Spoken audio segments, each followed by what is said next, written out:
오늘 함께 읽을 말씀은 마태복음 5장 21절에서 30절까지의 말씀입니다. 마태복음 5장 21절에서 30절까지의 말씀, 저 한 절, 성도님 한 절 번갈아 교독하겠습니다. 제가 먼저 21절 읽겠습니다. 옛사람에게 말한 바 살인하지 말라, 누구든지 살인하면 심판을 받게 되리라 하였다는 것을 너희가 들었으나 나는 너희에게 이르노니 형제에게 노하는 자마다 심판을 받게 되고 형제를 대하여 라가라 하는 자는 공회에 잡혀가게 되고 미련한 놈이라 하는 자는 지옥불에 들어가게 되리라. 그러므로 예물을 제단에 드리려다가 거기서 내 형제에게 원망 들을 만한 일이 있는 것이 생각나거든 예물을 제단 앞에 두고 먼저 가서 형제와 화목하고 그 후에 와서 예물을 드리라. 너를 고발하는 자와 함께 길에 있을 때에 급히 사화하라.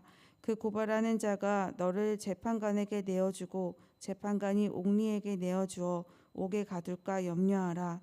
진실로 내게 이르노니 내가 한 푼이라도 남김없이 다 갚기 전에는 결코 거기서 나오지 못하리라. 또 간음하지 말라 하였다는 것을 너희가 들었으나 나는 너희에게 이르노니 음욕을 품고 여자를 보는 자마다 마음에 이미 간음하였느니라. 만일 내 오른 눈이 너로 실족하게 하거든 빼어내어 버리라. 내 백체 중 하나가 없어지고 온몸이 지옥불에 던져지지 않는 것이 유익하며 또한 만일 내 오른손이 너로 실족하게 하거든 찍어내어 버리라. 내 백체 중 하나가 없어지고 온몸이 지옥에 던져지지 않는 것이 유익하니라. 아멘. 예수님께서는 마태복음 5장 20절에서 너희의 의가 서기관과 바리새인보다 낫지 못하면 결코 천국에 들어가지 못하리라는 말씀을 하셨어요. 율법의 완성이신 예수님이 이 서기관과 바리새인의 의보다 더 나은 것에 대해서 이제 우리에게 알려주시려고 합니다. 어떻게 우리를 알려주시고 우리가 그렇게 살아갈 수 있도록 도와주실까요? 첫 번째, 먼저 그 율법 안에 담겨져 있는 하나님의 뜻을 잘 이해할 수 있도록 도와주실 것입니다. 율법의 1.1획도 없어지지 않고 모두 다 이루어진다고 말씀하셨죠. 이것은 율법이 변하지 않고 반드시 이루어져야 한다는 말씀을 하신 거예요. 이 서기관과 바리새인들은 율법의 해석을 올바르게 하지 않았어요. 주어진 의미를 보존하기보다는 자신에게 유리한 상황으로 바꿔서 적용하기도 하고요. 변화하는 세상에 쉽게 적용하기 위해서 그것을 변화시키기도 했습니다. 고르반 같은 경우가 그런 경우였죠. 이 고르반은요, 하나님께 예물로 바쳐서 다른 사람이 사용하지 못하게 하는 것을 말해요. 하나님께서는 부모를 공경하라고 말씀하셨는데 이들 중에 이렇게 부모와 사이가 좋지 못한 사람이 고르반의 서양문을 이용해서 부모 봉양을 저버리는 악습을 행하는 경우도 있었습니다. 서기관과 바리새인은 이 하나님의 온전한 율법 안에 있는 뜻을 올바로 이해하지 못해서 때로는 자기에게 유리한 방향으로 바꿔서 사용하기 위해서 이 모든 뜻을 바꾸어 버렸지만 예수님께서는 이 법 안에 담긴 하나님의 뜻을 명확하게 설명해 주시고 우리가 이해할 수 있도록 도우실 겁니다. 두 번째로 예수님은 하나님의 법 안에서 온 마음과 정성을 담아 진심으로 반응할 수 있도록 우리를 도울 것입니다. 이 서기관과 바리새인들은 겉으로 보기에는 율법을 굉장히 잘 지키는 것처럼 보였어요. 그러나 그 율법이 마음속까지는 침투하지 못했습니다.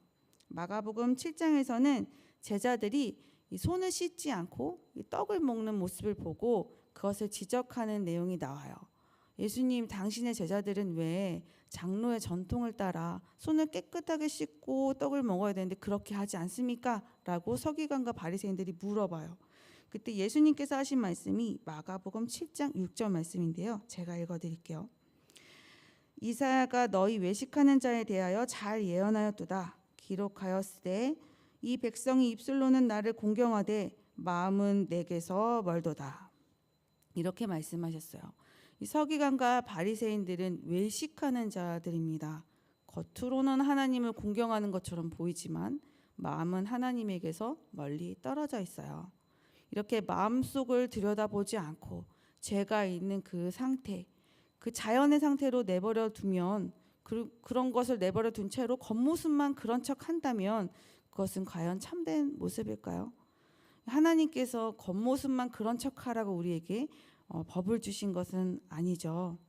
이 몸과 마음이 함께 진정으로 하나님의 말씀 앞에서 반응하기를 원하셨죠.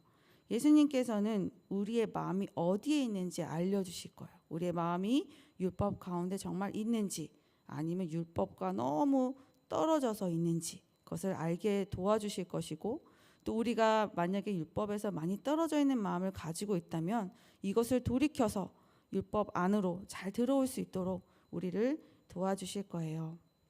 이렇게 율법의 의미를 잘 알고 작은 것 하나라도 지켜나가다 보면 그 종착점에서 예수님을 만나게 된다라고 우리가 어제 그 말씀을 나눴는데요.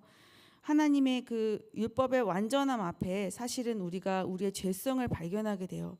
율법을 지키면서 사는 것은 쉽지 않아요. 그런데 예수님께서 우리가 그렇게 잘 살아갈 수 있도록 우리를 도와주실 거예요. 예수님께서 오늘은 이 살인하지 말라는 법과 간음하지 말라는 법 안에 담겨져 있는 하나님의 뜻을 알려주시고 그 법 안에서 우리의 마음속에 있는 것들을 밝히 보여주실 겁니다. 어떤 것인지 말씀을 함께 살펴볼게요. 살인하지 말라라는 것에 대한 말씀이죠. 21절입니다. 옛사람에게 말한 바 살인하지 말라. 누구든지 살인하면 심판을 받게 되리라 하였다는 것을 너희가 들었으나 나는 이렇게 말한다. 22절입니다.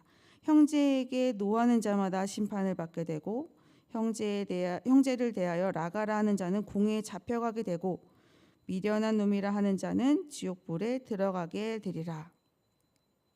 이 살인을 금지하신 이유는 다른 사람을 해치지 말라고 하는 하나님의 뜻이 담겨져 있는 것이죠. 그런데 예수님께서는 그 범위를 더 넓히고 계세요. 살인을 하는 사람뿐만 아니라 이 형제에게 화를 내는 사람, 이것은 분노를 뜻하죠. 그리고 형제를 욕하는 사람, 욕설하는 것을 말하고 있죠. 그리고 미련한 놈이라고 하는 것은 이 경멸하는 모습을 말하고 있는데요. 살인, 분노, 욕설, 경멸, 이것은 제약의 정도가 좀 사실 점점 약해지고 있잖아요. 그런데 그것에 대한 형벌은 점점 더 강해집니다.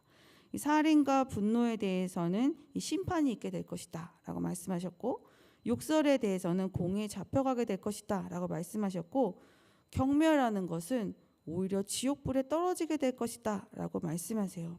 이렇게 대조적으로 단계를 결합시키시면서 형제를 욕하거나 경멸하는 것도 범죄의 행위라는 것을 강조하고 계신 거예요. 왜 이렇게까지 하시면서 범위를 넓히고 계신 것일까요? 이 분노, 욕설, 경멸 이런 것은 이 살인을 일으키는 근원이기 때문입니다. 그것에 대한 경고를 하심으로 그것을 그대로 두지 말 것을 우리에게 말씀하고 계시죠. 23절과 24절은 이러한 부분이 하나님과의 관계에 있어서 어떤 의미를 가지고 있는지도 설명하고 있어요. 23절입니다. 그러므로 예물을 제단에 드리려다가 거기서 내 형제에게 원망 들을 만한 일이 있는 것이 생각나거든. 예물을 제단 앞에 두고 먼저 가서 형제와 화목하고 그 후에 와서 예물을 드리라. 하나님께 예물 드리는 거 정말 중요하지 않습니까? 어떻게 보면 화해를 하는 것보다 더 공식적인 일입니다. 그런데 하나님께서 예물을 드릴 때 형제가 나에게 원망할 만한 것들이 있다는 것이 떠오르게 된다면 예물을 드리는 것을 잠시 멈추고 먼저 가서 형제와 화해를 하라고 말씀하고 계세요. 예물을 드리는 것보다 화해하는 것이 먼저라고 말씀하고 계십니다. 이것은 무엇을 말씀하시는 걸까요? 이 첫 번째는 지금 내가 분노를 일으키는 상황은 아니죠. 타인 나 때문에 분노가 일어난 상황에 대해서 반응할 것에 대한 이야기를 하신 것이고요.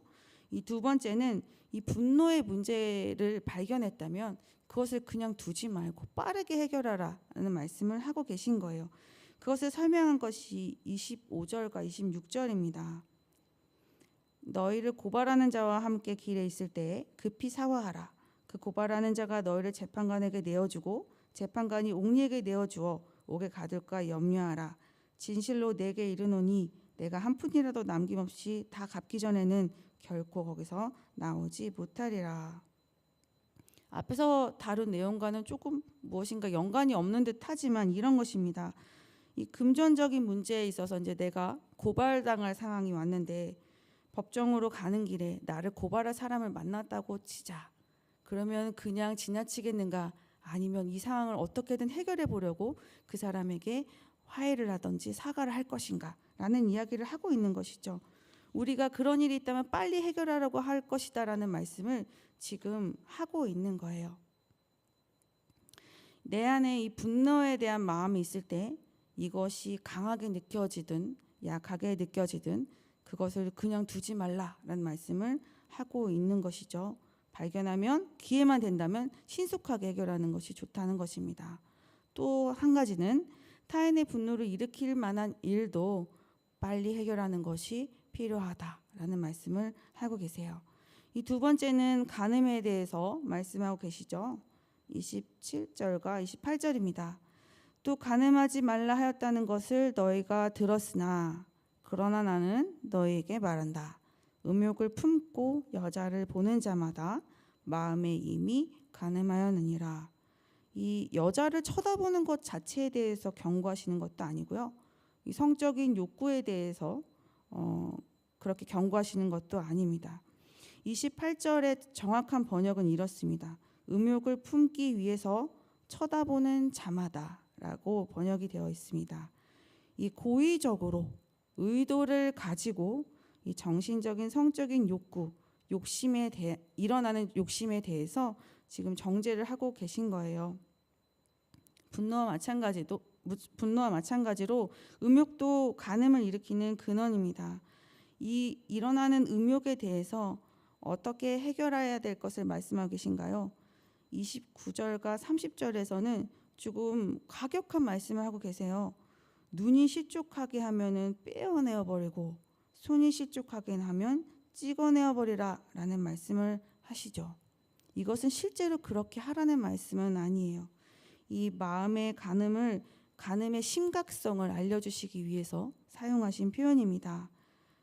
간음죄를 짓지 않기 위해서 이런 부분을 사용하셨어요. 이러한 마음이 우리 안에 있는 것 또한 금지하고 계시는 것입니다. 오늘의 알려주신 이 말씀을 우리가 한번 정리해 볼까요? 예수님께서 알려주신 율법 안에 있는 참된 의미는 무엇이었습니까?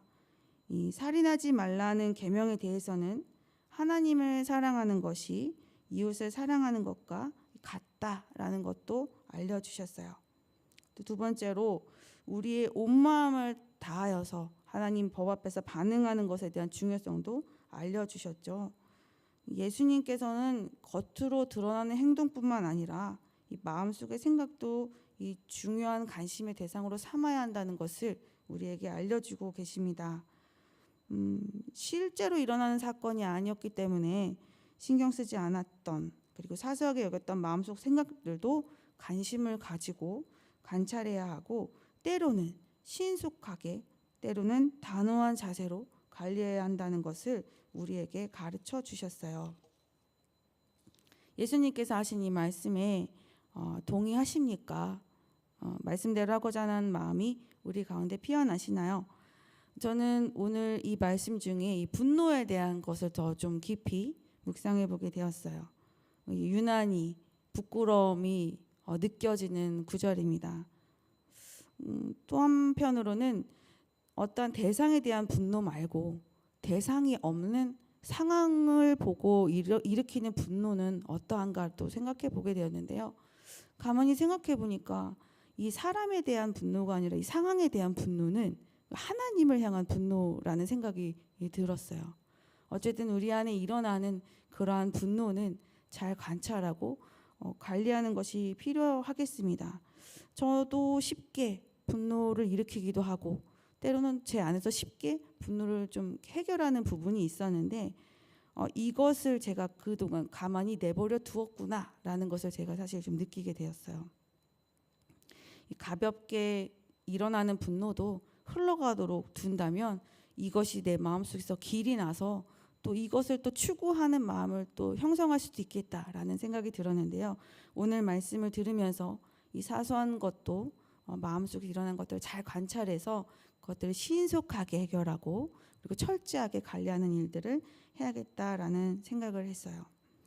뭐 어때? 마음대로 상상도 못하나? 속으로 하는 건데 화도 못 내나? 이런 생각이 들기도 하는데요. 오늘 예수님께서 알려주신 이 좀 굉장히 좁은 것 같은, 너무 범위를 많이 하셔서 우리의 마음에 여유를 주지 않는 것 같은 이 말씀, 이것을 너무 힘들게 여기지는 마시고 말씀의 기준을 모든 선택을 결정짓는 최고의 가치로 삼으시기를 진심으로 소망합니다. 함께 기도하시겠습니다. 사랑이 많으신 하나님, 은혜 주심을 감사합니다. 오늘 하나님의 법안에 담긴 의미와 마음을 다하여 하나님의 법을 지키는 것에 대해서 말씀을 통해 알려주심을 감사합니다. 우리도 미처 생각하지 못했던 우리의 모습을 발견하게 하시니 감사합니다. 이제는 우리가 보았고 알게 되었으니 주의 가르침을 따라 실천하며 살기를 원합니다. 먼저는 우리의 마음을 변화시켜 주시고 믿음을 가지고 실천하며 그리고 결단하며 나아갈 때 모든 관계와 상태를 회복시켜 주시는 하나님의 놀라운 은혜를 경험할 수 있도록 우리를 인도하여 주시옵소서. 감사드리며 이 모든 말씀 예수님의 이름으로 기도드렸습니다. 아멘. 두 가지 기도 제목으로 기도하신 후에 개인 기도로 나아가겠습니다. 주의 뜻을 살피며 말씀을 주신 의도를 따라 살아가게 하소서. 우리의 순종을 통하여 하나님의 뜻이 우리 삶 가운데 이루어지는 은혜가 있게 하소서. 함께 기도하시겠습니다.